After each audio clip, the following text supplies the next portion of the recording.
El sello no se rompió con un estruendo ni con una luz que partiera el cielo. Se abrió como se abren las cosas verdaderamente antiguas, en silencio, con una resignación profunda, como si el mundo mismo hubiese estado esperando ese instante durante siglos. Cuando la última palabra fue pronunciada, no ocurrió nada durante varios latidos, y ese vacío fue más inquietante que cualquier cataclismo. Luego, la realidad comenzó a ceder, no hacia afuera, sino hacia adentro. El aire se volvió denso, cargado de una memoria que no pertenecía a ningún ser vivo actual, y el suelo bajo sus pies vibró como si recordara haber sido otra cosa antes de ser piedra. Lo que emergió no fue un reino oculto ni una verdad prohibida en la forma que todos habían imaginado. Fue comprensión. No una revelación clara, sino una presión insoportable de sentido, como intentar abarcar con una sola mirada todas las historias que el mundo había decidido olvidar. Vieron ciudades que no tenían nombres porque nunca necesitaron ser nombradas, criaturas que no se pensaban a sí mismas como criaturas, y leyes que no distinguían entre materia, pensamiento o tiempo. El mundo sellado no había sido encerrado por ser peligroso, sino porque no podía ser explicado sin destruir aquello que intentara explicarlo. Algunos cayeron de rodillas, incapaces de sostener la carga. Otros lloraron sin saber por qué. Hubo quienes rieron, no por alegría, sino por la liberación amarga de entender que toda su búsqueda había sido, al mismo tiempo, necesaria e inútil. El conocimiento no se ofrecía como un regalo, sino como una prueba. No todos los mundos pueden ser comprendidos sin un precio, y no todos los precios son visibles de inmediato. Aquellos que habían vivido para desentrañar el misterio comenzaron a sentir cómo sus recuerdos se reorganizaban, cómo ciertas certezas se disolvían, y cómo partes enteras de su identidad se volvían incompatibles con lo que ahora sabían. El guardián final, aquello que había permanecido incluso después del sellado, no habló con palabras. Su presencia fue suficiente para transmitir la última advertencia: el mundo no había sido sellado para proteger a la realidad, sino para proteger a la conciencia. Comprenderlo todo implicaba dejar de ser algo definido. No había castigo ni recompensa, solo consecuencia. El sello, al abrirse, no liberaba al mundo oculto, exponía a quienes lo habían buscado a la imposibilidad de volver a mirar la existencia de la misma manera. Con el paso de las horas, la presión comenzó a disminuir. El aire recuperó su ligereza, el suelo su quietud, y el cielo volvió a ser cielo. Pero no todo regresó. Algunos no despertaron. No murieron, simplemente se desvanecieron, como si nunca hubiesen sido parte de ese mundo limitado. Otros sobrevivieron, aunque con una mirada distinta, una quietud nueva en los gestos, como si cada palabra que pensaran decir tuviera que atravesar primero un océano de sentido antes de existir. El sello, paradójicamente, volvió a cerrarse por sí solo. No porque alguien lo impusiera, sino porque la comprensión absoluta no puede mantenerse abierta demasiado tiempo sin romper aquello que la sostiene. El mundo eligió, una vez más, no ser comprendido del todo. Y quienes quedaron atrás entendieron, por fin, que el misterio no era una falla del universo, sino una de sus formas más deliberadas de equilibrio. Con el tiempo, la historia se transformó en mito, y el mito en advertencia. Se habló de un mundo prohibido, de un conocimiento imposible, de buscadores que llegaron demasiado lejos. Pero nadie volvió a intentar abrir el sello. No por miedo, sino por respeto. Porque algunos entendieron que no todo debe ser revelado, y que hay verdades que cumplen mejor su propósito cuando permanecen apenas fuera del alcance, sosteniendo el orden frágil de una realidad que solo existe mientras no intentamos explicarla por completo. Y así, el mundo siguió girando, sostenido no por lo que se sabía de él, sino por todo aquello que había decidido callar. No se defendía. Simplemente existía de una manera que erosionaba los fundamentos sobre los que se sostenían las demás civilizaciones. Eso lo volvió irresistible. El archivista solicitó permiso para estudiar el caso en profundidad. No pidió una expedición ni recursos extraordinarios. Solo tiempo y acceso irrestricto a los documentos sellados. Su petición fue aprobada con una rapidez sospechosa, como si la institución estuviera más dispuesta a permitir la investigación que a asumir la responsabilidad de prohibirla. Fue así como empezó a notar un patrón inquietante. Cada intento de comprensión del mundo sellado terminaba generando efectos secundarios en quienes lo estudiaban. No locura, como se había sugerido durante siglos, sino desplazamientos conceptuales. Los estudiosos empezaban a cuestionar ideas básicas: progreso, acumulación, jerarquía, finalidad. No llegaban a conclusiones claras. Simplemente dejaban de estar seguros de que esas nociones fueran universales. Algunos abandonaban sus cargos. Otros desaparecían de los registros. Unos pocos seguían escribiendo, pero sus textos se volvían cada vez más abstractos, menos interesados en explicar y más en describir límites. El archivista comprendió entonces que el sello no había sido colocado para evitar que el mundo fuera dañado, sino para evitar que el resto de los mundos se desestabilizara al enfrentarse a él. Comprender ese lugar implicaba aceptar que muchas de las estructuras consideradas inevitables eran, en realidad, elecciones contingentes. Y eso era peligroso. Decidió viajar. No por rebeldía ni ambición, sino por una necesidad silenciosa de verificar algo con su propia experiencia. Quería saber si el sello seguía activo, y de qué manera operaba sobre una conciencia individual. Sabía que no encontraría muros ni guardianes. El verdadero obstáculo sería interno. El trayecto hasta el mundo sellado no presentó dificultades físicas. El paisaje cambió de forma casi imperceptible. Las rutas se volvieron menos definidas. Los puntos de referencia parecían perder relevancia. No había una frontera clara, solo una sensación progresiva de desorientación conceptual. El archivista notó que sus pensamientos se volvían menos instrumentales. Dejaba de preguntarse para qué servían las cosas. Empezaba a percibirlas como estados, no como recursos. Ese fue el primer efecto del sello. Al llegar, no encontró una civilización espectacular ni una naturaleza exuberante. El mundo era común. Montañas, llanuras, asentamientos humanos modestos. Nada que justificara siglos de temor y aislamiento. Y sin embargo, algo era profundamente distinto. No había acumulación. Las construcciones no crecían con el tiempo. Eran reemplazadas, no ampliadas. Los objetos no se conservaban por valor simbólico ni histórico. Cuando dejaban de ser útiles, desaparecían del uso sin ritual ni nostalgia. La gente no parecía pobre ni austera. Simplemente no se relacionaba con el mundo desde la idea de permanencia. El archivista intentó formular preguntas. Descubrió que el lenguaje funcionaba, pero de manera extraña. Las respuestas no se oponían a sus conceptos, los eludían. No negaban el progreso, pero tampoco lo afirmaban. No rechazaban la historia, pero no la organizaban como una línea.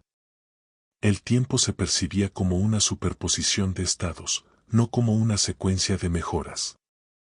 Comprendió entonces por qué el mundo había sido sellado. No porque fuera imposible de entender, sino porque entenderlo exigía renunciar a ciertas certezas que sostenían todo lo demás. No se trataba de un peligro externo, sino de una erosión interna. Quien aceptara esa lógica tendría dificultades para volver a habitar mundos construidos sobre la competencia, la expansión y la acumulación. Esa noche, mientras descansaba en un alojamiento sencillo que no parecía haber cambiado en generaciones, el archivista escribió una sola frase en su cuaderno. Este mundo no contradice al nuestro. ¿Lo vuelve opcional?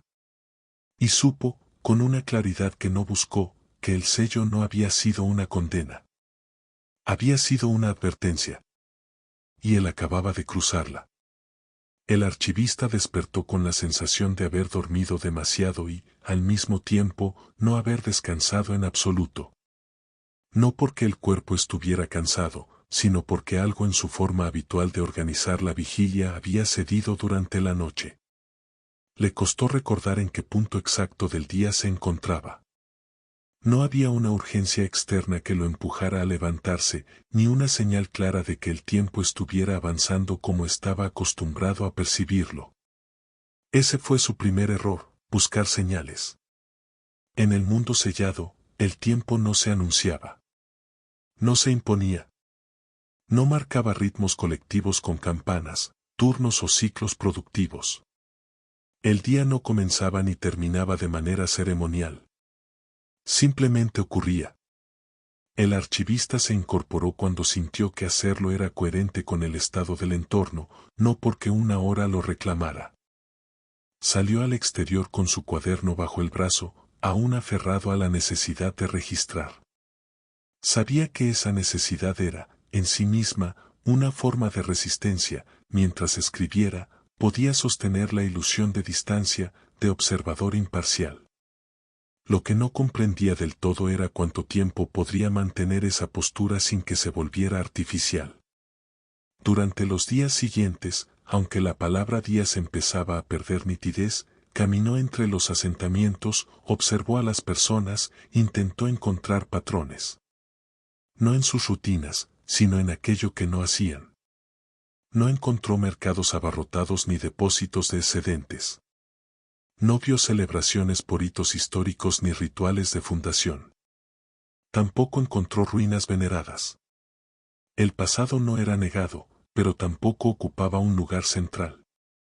Cuando preguntó por hechos antiguos, las respuestas fueron precisas, pero breves. No había una voluntad de embellecer ni de dramatizar. Los eventos importantes no se relataban como culminaciones inevitables, sino como ajustes necesarios. El archivista empezó a notar que la noción de logro estaba ausente. No porque la gente careciera de capacidad, sino porque el logro implicaba una comparación con un estado anterior considerado inferior. Aquí, esa jerarquía no parecía existir. Lo que más lo inquietó fue descubrir que nadie parecía interesado en comprender su propio mundo en términos absolutos. No había filósofos dedicados a formular sistemas cerrados ni sabios empeñados en definir la esencia de las cosas. Cuando preguntó por ello, una mujer mayor le respondió con una calma desarmante: ¿para qué necesitaríamos entenderlo todo, si vivir aquí no nos exige hacerlo? Esa frase lo persiguió durante mucho tiempo. Porque el archivista venía de una cultura donde la comprensión era un deber moral. No entender algo equivalía a fallar. El conocimiento no era solo una herramienta, sino una medida de valor. Aquí, en cambio, la comprensión total parecía innecesaria, incluso sospechosa. No había ignorancia, pero tampoco obsesión por cerrar sentidos. Empezó a sospechar que el sello no operaba como una barrera externa, sino como una fricción constante entre dos formas de relacionarse con la realidad. Cuanto más intentaba aplicar sus categorías habituales, causa, efecto, progreso, finalidad, menos encajaban. No se rompían. Simplemente perdían relevancia. Una tarde, mientras caminaba junto a un río de curso lento, tuvo una conversación que marcaría un quiebre. Un hombre, de edad indefinida, se sentó a su lado sin presentarse. Miraron el agua durante un largo rato antes de hablar.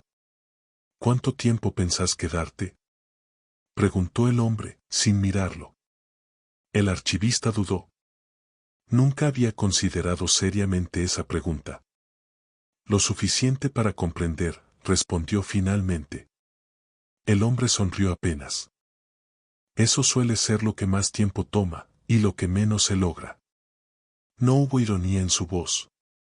Era una constatación simple. Este mundo fue sellado, dijo el archivista, porque comprenderlo era peligroso. No, corrigió el hombre con suavidad. Fue sellado porque no necesitaba ser comprendido. Y eso incomodaba a quienes sí lo necesitaban todo explicado. Esa distinción lo descolocó.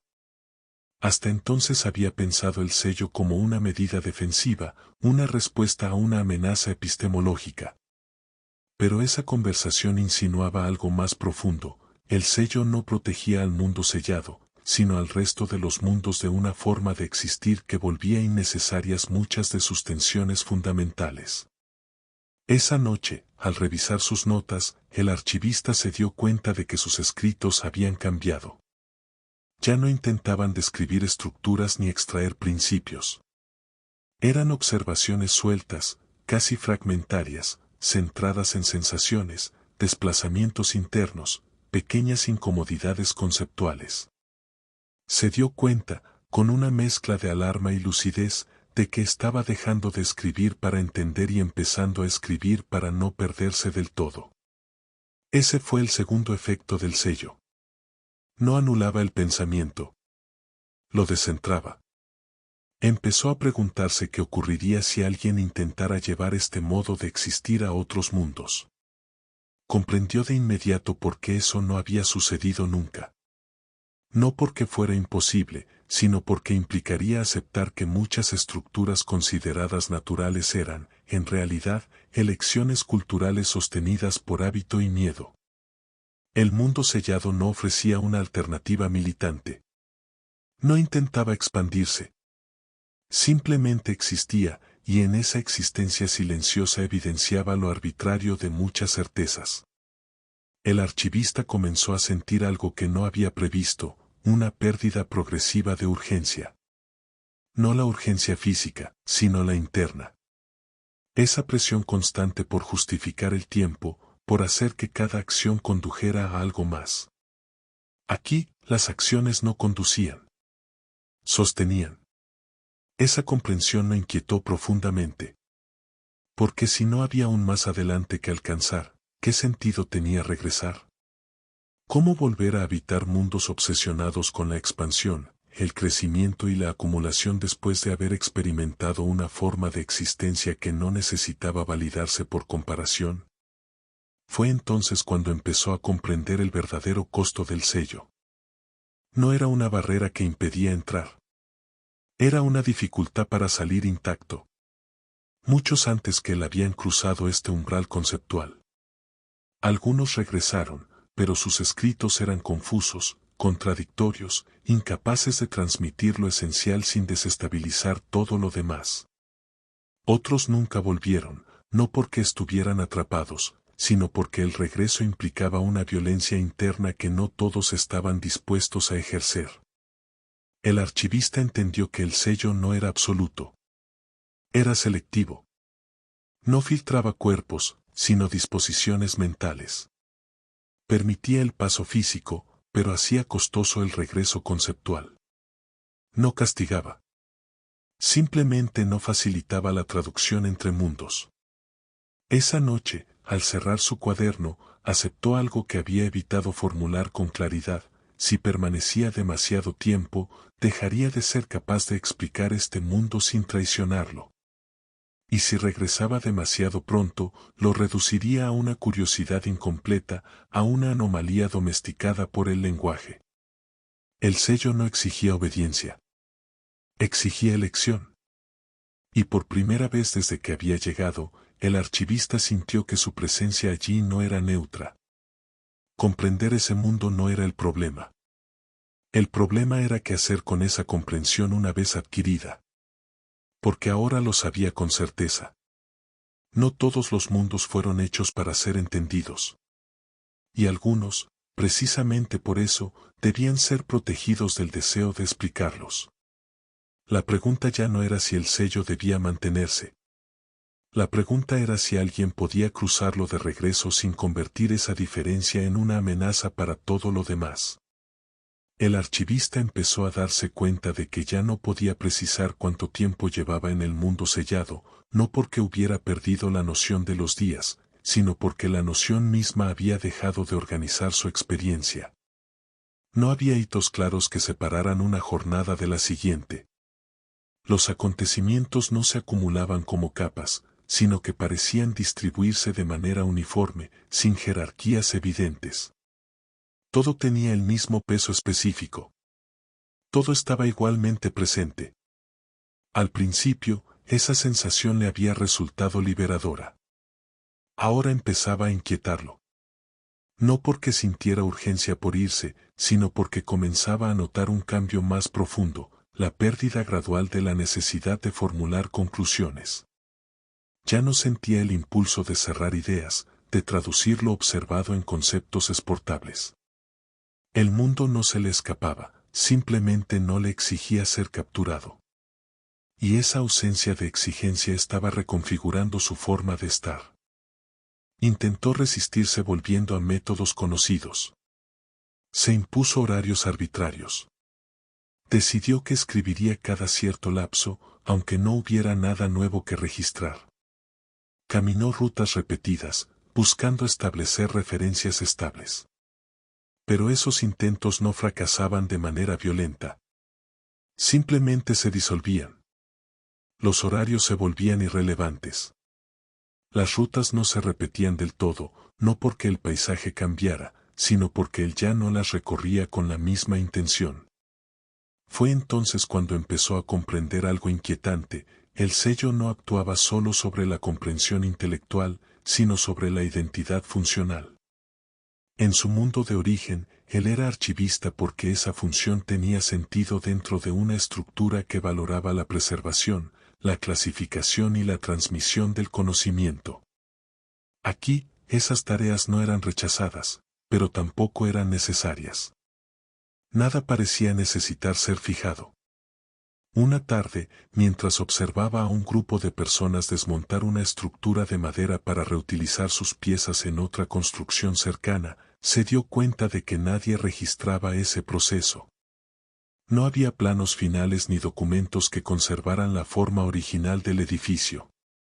No porque carecieran de memoria, sino porque no consideraban que la forma mereciera ser preservada por encima de la función cumplida en su momento. El archivista sintió una punzada inesperada, una especie de duelo. No por el edificio, sino por la idea de permanencia que había sostenido su vida entera. Comprendió que su oficio estaba íntimamente ligado a una concepción del mundo donde el pasado debía ser conservado para justificar el presente y orientar el futuro.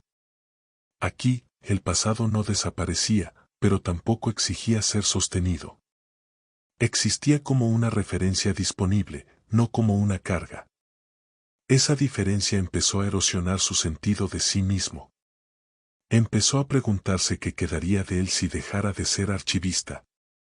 No en términos laborales, sino ontológicos.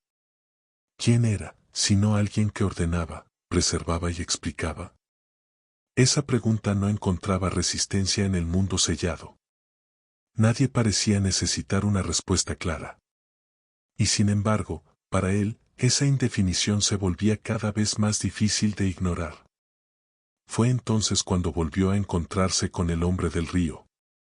No hubo sorpresa ni saludo. Se sentaron uno al lado del otro como si la continuidad entre encuentros no necesitara ser explicada. «Estás empezando a sentir el costo», dijo el hombre, sin preámbulos. El archivista no lo negó. «No pensé que comprender implicaría desarmarse», respondió. «Creí que bastaría con aceptar nuevas ideas». «Eso es porque confundís comprender con agregar», dijo el hombre. «Este mundo no suma conceptos. Sustrae supuestos». Esa frase resonó con una claridad incómoda. El archivista se dio cuenta de que su incomodidad no provenía de lo que estaba aprendiendo, sino de lo que estaba dejando de necesitar. Las jerarquías conceptuales que antes organizaban su pensamiento, importante barra diagonal secundario, esencial barra diagonal accesorio, empezaban a perder nitidez. Todo parecía igualmente válido en su transitoriedad. ¿Por eso fue sellado?, preguntó. ¿Por qué desarma sin atacar? Fue sellado, respondió el hombre, porque no ofrece conflicto. Y sin conflicto, muchos sistemas no saben cómo sostenerse. Esa idea lo persiguió durante mucho tiempo. En los mundos conocidos, el sentido emergía de la tensión, entre pasado y futuro, entre carencia y acumulación, entre deseo y límite. El mundo sellado, en cambio, parecía operar desde una lógica distinta. No resolvía tensiones. Las evitaba no por negación, sino por falta de interés. No había una meta que alcanzar ni una identidad que defender con vehemencia.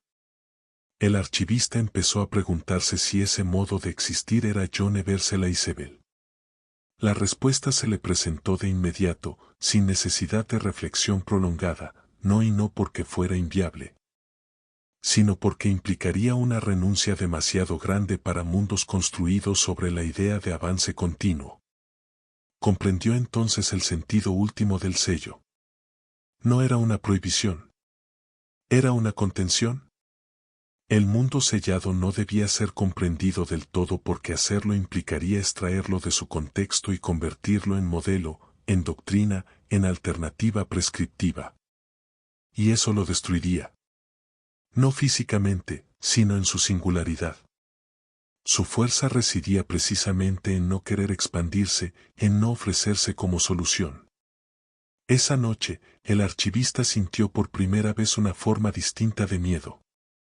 No el miedo a quedarse atrapado, sino el miedo a volver transformado de una manera imposible de explicar. Sabía que, si regresaba, sus palabras no transmitirían la experiencia sin distorsionarla. Tendría que reducirla, adaptarla, hacerla comprensible para mentes que necesitaban comprender para aceptar. Y eso sería una traición. Pero quedarse también tenía un costo. No físico, sino identitario. Si permanecía demasiado tiempo, su antigua vida empezaría a parecerle ajena, incluso absurda. No por desprecio, sino por incompatibilidad. Sería como intentar volver a habitar una estructura conceptual que ya no reconocía como necesaria. El sello operaba, entonces, como una elección permanente. No había un punto claro de no retorno, pero cada momento inclinaba un poco más la balanza. No lo forzaba. Simplemente no lo ayudaba a conservar lo que estaba dispuesto a soltar. El archivista entendió algo con una claridad incómoda. El mundo sellado no estaba aislado para protegerse del exterior, sino para proteger al exterior de una posibilidad que no podía integrar sin romperse. Ese conocimiento lo colocaba en una posición inédita. Ya no era solo un observador. Tampoco era un habitante pleno. Era un punto de contacto. Y esa posición implicaba una responsabilidad que nadie había explicitado, pero que empezaba a delinearse con nitidez, decidir qué podía ser dicho y que debía permanecer sin traducción. No por secreto, sino por cuidado.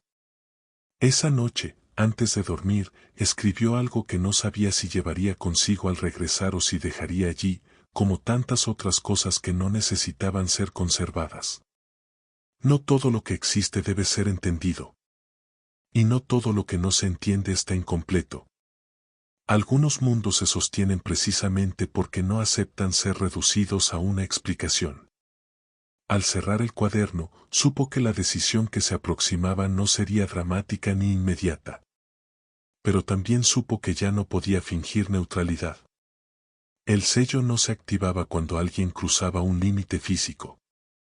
Se activaba cuando alguien intentaba decidir qué hacer con lo que había dejado de necesitar comprender. El sello no se rompió con un estruendo ni con una luz que partiera el cielo. Se abrió como se abren las cosas verdaderamente antiguas, en silencio, con una resignación profunda, como si el mundo mismo hubiese estado esperando ese instante durante siglos. Cuando la última palabra fue pronunciada, no ocurrió nada durante varios latidos, y ese vacío fue más inquietante que cualquier cataclismo. Luego, la realidad comenzó a ceder, no hacia afuera, sino hacia adentro. El aire se volvió denso, cargado de una memoria que no pertenecía a ningún ser vivo actual, y el suelo bajo sus pies vibró como si recordara haber sido otra cosa antes de ser piedra. Lo que emergió no fue un reino oculto ni una verdad prohibida en la forma que todos habían imaginado. Fue comprensión. No una revelación clara, sino una presión insoportable de sentido, como intentar abarcar con una sola mirada todas las historias que el mundo había decidido olvidar. Vieron ciudades que no tenían nombres porque nunca necesitaron ser nombradas, criaturas que no se pensaban a sí mismas como criaturas, y leyes que no distinguían entre materia, pensamiento o tiempo. El mundo sellado no había sido encerrado por ser peligroso, sino porque no podía ser explicado sin destruir aquello que intentara explicarlo. Algunos cayeron de rodillas, incapaces de sostener la carga. Otros lloraron sin saber por qué. Hubo quienes rieron, no por alegría, sino por la liberación amarga de entender que toda su búsqueda había sido, al mismo tiempo, necesaria e inútil. El conocimiento no se ofrecía como un regalo, sino como una prueba. No todos los mundos pueden ser comprendidos sin un precio, y no todos los precios son visibles de inmediato. Aquellos que habían vivido para desentrañar el misterio comenzaron a sentir cómo sus recuerdos se reorganizaban, cómo ciertas certezas se disolvían, y cómo partes enteras de su identidad se volvían incompatibles con lo que ahora sabían. El guardián final, aquello que había permanecido incluso después del sellado, no habló con palabras. Su presencia fue suficiente para transmitir la última advertencia: el mundo no había sido sellado para proteger a la realidad, sino para proteger a la conciencia. Comprenderlo todo implicaba dejar de ser algo definido. No había castigo ni recompensa, solo consecuencia. El sello, al abrirse, no liberaba al mundo oculto, exponía a quienes lo habían buscado a la imposibilidad de volver a mirar la existencia de la misma manera. Con el paso de las horas, la presión comenzó a disminuir. El aire recuperó su ligereza, el suelo su quietud, y el cielo volvió a ser cielo. Pero no todo regresó. Algunos no despertaron. No murieron, simplemente se desvanecieron, como si nunca hubiesen sido parte de ese mundo limitado. Otros sobrevivieron, aunque con una mirada distinta, una quietud nueva en los gestos, como si cada palabra que pensaran decir tuviera que atravesar primero un océano de sentido antes de existir. El sello, paradójicamente, volvió a cerrarse por sí solo. No porque alguien lo impusiera, sino porque la comprensión absoluta no puede mantenerse abierta demasiado tiempo sin romper aquello que la sostiene. El mundo eligió, una vez más, no ser comprendido del todo. Y quienes quedaron atrás entendieron, por fin, que el misterio no era una falla del universo, sino una de sus formas más deliberadas de equilibrio. Con el tiempo, la historia se transformó en mito, y el mito en advertencia.